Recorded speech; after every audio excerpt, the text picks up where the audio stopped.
ராமனுடைய மனைவி வந்து சீதை. ஸோ அவங்கள வந்து 2 பேரும் வனவாசம் வந்துட்டாங்க.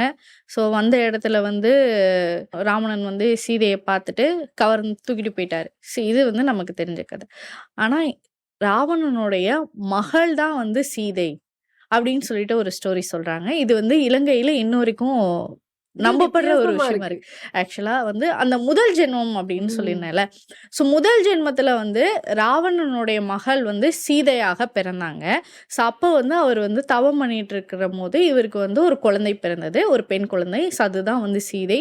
அப்போ வந்து இவர் வந்து அத மண்ணுல வந்து புதைச்சிட்டாரு. அப்படின்னு சொல்லி சொல்றாங்க. ஸோ அதுக்கு அடுத்த ஜென்மத்துல தான் வந்து பார்த்தீங்கன்னா, சீதை வந்து பிறக்குறாங்க. அப்படின்னு சொல்லிட்டு ஆக்சுவலா வந்து ராவணனுடைய மகள் தான் வந்து சீதை அப்படிங்கிற ஒரு விஷயத்திலயும் பார்த்துட்டே இருக்கிறாங்க. இப்படி இருந்து நிஜத்துல இருந்திருந்து இந்த ராமாயண கதைலாம் அந்த போரே ஏற்பட்டிருக்காது. ஆமா. இந்த ஸோ ராமாயண உண்மையாவே கதையே இருந்திருக்காது. இருந்திருக்கிறாரு. ஸோ உண்மையாவே ராவணனுடைய மகள் சீதையாக இருந்திருந்தால், அவர ராமாயணம் ஏன் தூக்கிட்டு போறாரு? ஸோ இப்படியும் ஒரு விஷயம் போயிட்டு தான் இருக்கு. ஆனா இதுவும் வந்து இலங்கை மக்கள் கிட்ட ஒரு பேசுபொருளாக இருக்கு.